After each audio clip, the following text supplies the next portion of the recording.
শুধু দর্শক বন্ধু, আপনারা দেখছেন একে নিউজ বাংলা। 2026-এ বিধানসভা কিন্তু জমে উঠেছে। পশ্চিমবঙ্গে যে 294টা বিধানসভা রয়েছে, সবার নজর কিন্তু এই ক্যানিং পূর্ব এবং ভাঙড়ের দিকে থাকবে। কারণ আপনারা জানেন যে ক্যানিং পূর্বর দুর্দান্ত প্রতাপ বিধায়ক শওকত মোল্লাকে এবারে কিন্তু ভাঙড় থেকে প্রার্থী করেছে তৃণমূল। আর ভাঙড়ের মানুষের দীর্ঘদিনের দাবি যে ভাঙড় থেকে কেউ ভূমিপুত্র হয়ে ভাঙড়ের কথা বলার জন্য বিধানসভা যাক। সেই জায়গায় ভাঙড়ের দুজন ব্যক্তিকে প্রার্থী করা হলো এবারে, কিন্তু ভাঙড় থেকে নয়। ক্যানিং পূর্ব থেকে লড়বেন আইএসএফ এর হয়ে আরাবুল ইসলাম এবং তৃণমূল কংগ্রেসের হয়ে লড়বেন কিন্তু বাহারুল ইসলাম। ক্যানিং পূর্বে একে অপরের বিরুদ্ধে লড়বেন। আর আমরা সূত্র মারফত যে খবর পাচ্ছি যে আরাবুল ইসলামের হয়ে ক্যানিং পূর্ব দলের পৃষ্ঠপোষক আব্বাস সিদ্দিকী এবং দলের চেয়ারম্যান নওশাদ সিদ্দিকী আরাবুল সাহেবের হয়ে প্রচার করতে আসতে পারে। সেটা কতটা সত্য, আমাদের সঙ্গে রয়েছেন গাজী শাহাবুদ্দিন সিরাজি সাহেব। উনি কি বলছেন শোনাবো আপনাদের। এই 2026-এ যে কটা সিট আপনারা প্রতিনিধিত্ব করছেন, নওশাদ সিদ্দিকী বলছেন ডবল জিডি, অর্থাৎ 10-এর অধিক। আপনি ওকে সেটাই মনে করেন? নিশ্চিত আমরা যেভাবে আমাদের প্রিয় বিধায়ক, আমাদের দলের চেয়ারম্যান, তিনি যেভাবে মানুষের কাছে পৌঁছেছেন, আমরা মনে করছি আমাদের চেয়ারম্যানের সেই কথাকে আমি প্রতিদ্বন্দ্বিতা করতে চাই। আমরা আগামী দিন ডবল ডিজিটের দিকে এগিয়ে যাচ্ছি। এই যে ক্যানিং পুরো প্রত্যেকটা কি অঞ্চলে আরাবুল ইসলাম যাওয়ার কথা? আরাবুল ইসলাম শুধু আমার এই অঞ্চল নয়, ক্যানিং পূর্বের প্রতিটা বুথে বুথে পৌঁছাবে। আমরা সে চেষ্টা চালাচ্ছি এবং তার পরিকল্পনা আমরা ঠিক করছি। আপনারা দেখতে পাবেন ক্যানিং পূর্বের প্রতিটা বুথে বুথে আরাবুল ইসলাম পৌঁছাবেন, অর্থাৎ আমাদের আইএসএফ এর মনোনীত প্রার্থী তিনি পৌঁছাবেন। আমাদের কর্মীরা সেইভাবে তৈরি হচ্ছে। জীবনতলায় জনসভা হবে নিশ্চিত আমরা আমাদের পরিকল্পনায় রেখেছি। আমরা বিভিন্ন স্পট ঠিক করেছি। সেই স্পটে যেরকম সভা হবে, জনসভা হবে, সাথে পদসভা হবে, র্যালি হবে, মানে ভোটে লড়াইয়ের জন্য যত রকমের কর্মসূচি করার আমরা সমস্ত কর্মসূচি এই ক্যানিং পূর্ব জুড়ে আমরা করব। ক্যানিং পূর্বের যে সভাগুলো আপনারা করবে বলছেন, জীবনতলা বা আরো বেশ কিছু জায়গায়, দলের সুপ্রিমো আব্বাস সিদ্দিকী বা দলের চেয়ারম্যান নওশাদ সিদ্দিকী উপস্থিত থাকবেন? আমাদের প্রিয় ভাইজান, আমাদের পৃষ্ঠপোষক, তিনি তো আমাদের মাথার উপরে সবসময় আছেন এবং আমাদের দলের চেয়ারম্যান। আমাদের জন্য বাড়তি অ্যাডভান্টেজ আছে, সেটা হলো যেহেতু তিনি ভাঙড়ের প্রার্থী এবং আমরা তার লাগোয়া ক্যানিংয়ে, সুতরাং তার থেকে আমরা সবসময় সহযোগিতা পাবো এবং যে কোনো প্রোগ্রামে তিনি আমাদের সাথ দেবেন, আমাদের সাথে থাকবেন। আব্বাস ভাইয়ের কি আলোচনা হয়েছে? আব্বাস ভাই কি জনসভায় অংশগ্রহণ করবেন? ছোট ভাইজান আমাদের যেখানে আছেন, আমার দলের চেয়ারম্যান, তিনি যখন আছেন, তিনি আমাদের জন্য যথেষ্ট। প্রয়োজন হলে আমাদের পৃষ্ঠপোষক থাকবেন। পরিষ্কার করে বললে তো ভালো হয় যে আব্বাস সিদ্দিকী আসবে, ওটা তো ক্যানভাস হয়ে যায়। সেটা আপনারা করেন না কেন? না, একটা জিনিস দেখেন, মিথ্যা প্রতিশ্রুতি আমরা কোনোদিন দিইনি, দিতে পারবো না। ভোট সামনে, আবার কবে আপনার আলোচনা? দেখেন, আমার দলের চেয়ারম্যান তিনি যেভাবে মানুষের কাছে পৌঁছাচ্ছেন, আমরা মনে করি আমার দলের চেয়ারম্যান যেখানে থাকছেন, তিনি যেভাবে আসবেন, তিনি যেভাবে প্রচার করবেন, আমাদের জন্য আমাদের দলের পৃষ্ঠপোষকের এই জায়গায় প্রয়োজন হবে না। আমরা মনে করি আমাদের চেয়ারম্যানই আমাদের জন্য যথেষ্ট। শওকত মোল্লা দুবারের এমএলএ ক্যানিং পূর্ব থেকে, তাকে তুলে নিয়ে ভাঙড়ে দেওয়া হলো। মানুষ ইতিমধ্যে গুঞ্জন শুরু করেছে যে ভাঙড়ও হারবে আর ক্যানিংও হারবে। তো এই এত বড় ভুলটা আমাদের রাজ্যের second in command Abhishek Bandyopadhyay, Mamata Bandyopadhyay করলেন কিভাবে, কি মনে করেন? আমি জানি না তাদের ইন্টারনাল পলিসি কি আছে, কিন্তু আমি মনে করি ক্যানিং পূর্বের মানুষের, তাদের উপরে যে অত্যাচার, দেখেন মানুষের অভিশাপ মানুষের মুখ থেকে দিতে হয় না, তাদের চোখের থেকে যে অশ্রু সিক্ত হয়, যে অশ্রু পড়ে ব্যথায় যন্ত্রণায়, এটা কিন্তু আমরা সবাই তো সৃষ্টিকর্তায় বিশ্বাসী। তো সৃষ্টিকর্তা তাদের সেই চোখের অশ্রুকে ফেলে দিতে পারে না, এটা তার একটা পরিণাম হতে পারে। তবে আগামী দিন যে বার্তা মানুষ দিচ্ছে ক্যানিং এবং ভাঙড়ের মানুষ, তার রাজনীতি সমাপ্ত হতে চলেছে।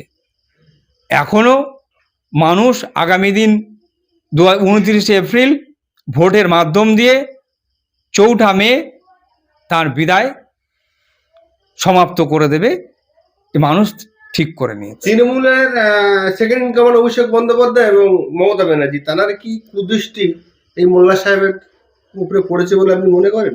দেখেন, হতে পারে এটা, কারণ আমরা দেখেছি শাসক দলের যে সমস্ত নেতারা বেশি করে তোলা তুলতে পারে, বেশি বেশি করে টাকা পাঠাতে পারে। অনেকেই বলেন, হয়তো হতে পারে আজকে যার দিকে কুদৃষ্টি বলেন আর সুদৃষ্টি বলেন, তিনি হয়তো সেইভাবে টাকা পয়সা পাঠাতে পারছেন না, তার জন্য হয়তো হতে পারে, এটা তাদের ব্যাপার।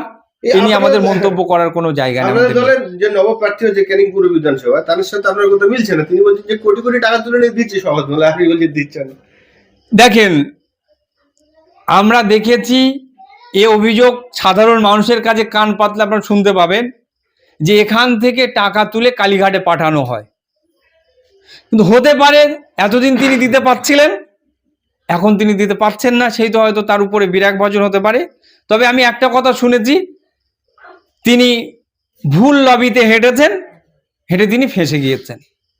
তা আমি মনে করি তার আগামী দিন যে রাজনীতি, জনগণ জন আদালতে তার বিচার করে দেবেন। মানুষ বলছেন যে শওকত মোল্লাকে ভাঙড়ে প্রার্থী করায় এবং বাহারুলকে ক্যানিং পূর্ব প্রার্থী করায় আপনারা একটা অ্যাডভান্টেজ, দুটো জায়গায় জেতার জন্য আছেন। আপনি একজন আইএসএফের গুরুত্বপূর্ণ নেতা এবং ক্যানিং পূর্ব বিধানসভার আপনি অবজারভার, আপনি কি অ্যাডভান্টেজ বলে মনে করেন? দেখেন, সেটা পরের কথা, কিন্তু ব্যাপারটা হচ্ছে ভাঙড় এবং ক্যানিং এর মানুষ তার আইএসএফকে অন্তরের সাথে গ্রহণ করেছেন। তারা চায় পীরজাদা নওশাদ সিদ্দিকী যেভাবে দলিত, আদিবাসী, পিছিড়ে বর্গের মানুষ, মুসলিম সম্প্রদায়ের অবহেলিত তাদের জন্য যেভাবে কাজ করেছেন, ভাঙড় ক্যানিং এর মানুষ নয়, বাংলার মানুষ কিন্তু তার সাথে জুড়ে গিয়েছেন। তো ভাঙড় এবং ক্যানিং এর মানুষ তারা কিন্তু শপথ নিয়েছেন আইএসএফ কে জেতাবে। অ্যাডভান্টেজ সেটা বড় কথা নয়, এরা শপথ নিয়েছে যে যেভাবে নওশাদ সিদ্দিকী লড়াই করছেন, নওশাদ সিদ্দিকীর মতো লড়াই করার মানুষ আমাদেরও দরকার ক্যানিংদের বুক থেকে। তারা সেই মানুষকে বিধানসভায় পাঠানোর জন্য তারা প্রতিজ্ঞা নিয়েছে। আমরা আশা করছি 2026-এর 4 মে আমরা ক্যানিং পূর্ব থেকে আমাদের বিধায়ককে আমরা বিধানসভায় পাঠাচ্ছি। আপনি 2021 সালে প্রার্থী ছিলেন এবং যথেষ্ট লড়াই দিয়েছেন, আর এবারে 2026 সালে আরাবুল ইসলাম প্রার্থী, আপনি ক্যানিং পূর্ব বিধানসভার কনভেনার। কিন্তু ক্যানিং পূর্ব তালুর মতো চেনেন ক্যানিং পূর্ব মানুষের এবং ভোটারদের, সেই জায়গায় কতটা অ্যাডভান্টেজ, কি বুঝছেন, মানুষের পালসটা কতটা বুঝতে পারছেন?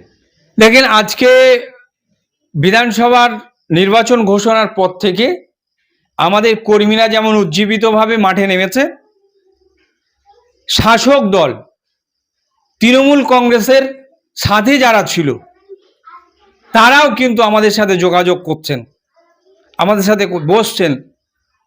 রানিং যারা আছে তারাও আমাদের সাথে বসছেন। আমরাও তাদেরকে আহ্বান করছি যে আপনারা আসুন। আমরা জানি আপনাদের অনেকের দিয়ে আপনাদের ইচ্ছা ছিল না, আপনাদের অনেকের দিয়ে 2021-এ আমাদের কর্মীদের ঘরছাড়া করেছিল, আমাদের কর্মীদের উপর অত্যাচার করেছিল, আমাদের কর্মীদের উপরে জুলুম করেছিল, তাদের রান্না খাবার খেতে দিইনি, আপনাদের দ্বারা করিয়েছিল। আপনারা আসছেন, আপনারা আসুন। একটা মূল স্রোতের দিকে আমরা এগিয়ে যাই, অন্ধকার থেকে আলোর দিকে এগিয়ে যায়। ভাই ভাই মারামারি নয়, আমরা সহাবস্থানের সাথে রাজনীতি করি। আপনারা আসুন, আপনারা আমাদের সাথ দিন। আগামী দিন এই ক্যানিংকে মানুষ মুক্তভাবে, স্বাধীনভাবে তার মতামত ব্যক্ত করবে। এবং আপনাদেরকে বলবো, আপনারা যে ভুল করেছেন আপনারা আমাদের সাথ দিন, আমরাও আগামী দিন আপনাদের এই ভুল যাতে ক্ষমা করতে পারি সে সুযোগ আপনারা গ্রহণ করবেন। এ বার্তা আপনাদের মাধ্যমে আমার ওই বন্ধুদের কাছে আমি দিচ্ছি। আপনি বললেন একটা কথা যে যারা বাড়ি ভেঙেছে বা ভাঙানো হয়েছে তাদের আপনাদের দলে আহ্বান করছেন, তারা যদি আসে আর আপনাদের যাদের ভোট দেওয়ার জন্য যাদের বাড়িঘর ভাঙা হয়েছে তারা কিভাবে এটাকে নেবেন? দেখেন, আপনারা দেখেছেন আরাবুল ইসলামকে যখন আমাদের দলে নেওয়া হয়েছে, তার আগে আরাবুল ইসলামের বিরুদ্ধে অভিযোগ যাদের ছিল, বিশেষ করে আমাদের কর্মী যারা শহীদ হয়েছে, আরাবুল ইসলাম তাদের বাড়ি গিয়ে তাদের কাছে ক্ষমা চেয়েছে। আমরা বলেছিলাম ওই মানুষগুলো যদি ক্ষমা না করে আমরা কিন্তু ক্ষমা করতে পারবো না। তো সেই জায়গায় দাঁড়িয়ে সেই মানুষদের বাড়ি যাওয়ার পর সেই মানুষগুলো কিন্তু তাদেরকে ক্ষমা করেছে, তাদের উদার মানসিকতা নিয়ে। তাদের ক্ষতি হয়েছে, যে ক্ষতি অপূরণীয়, তারপরেও তারা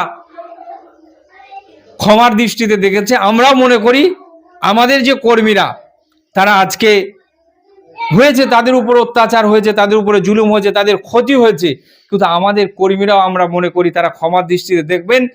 যে সমস্ত যাদের দ্বারা ক্ষতি করানো হয়েছে তারা যদি মূল স্রোতে আসতে চায়, আমরা আমাদের কর্মীদের সাথে কথা বলবো, তাদের সাথে নিয়ে আমরা একসাথে ক্যানিংয়ে শান্তির সমাজ গড়ব, এ বার্তা কিন্তু আমরা দেব।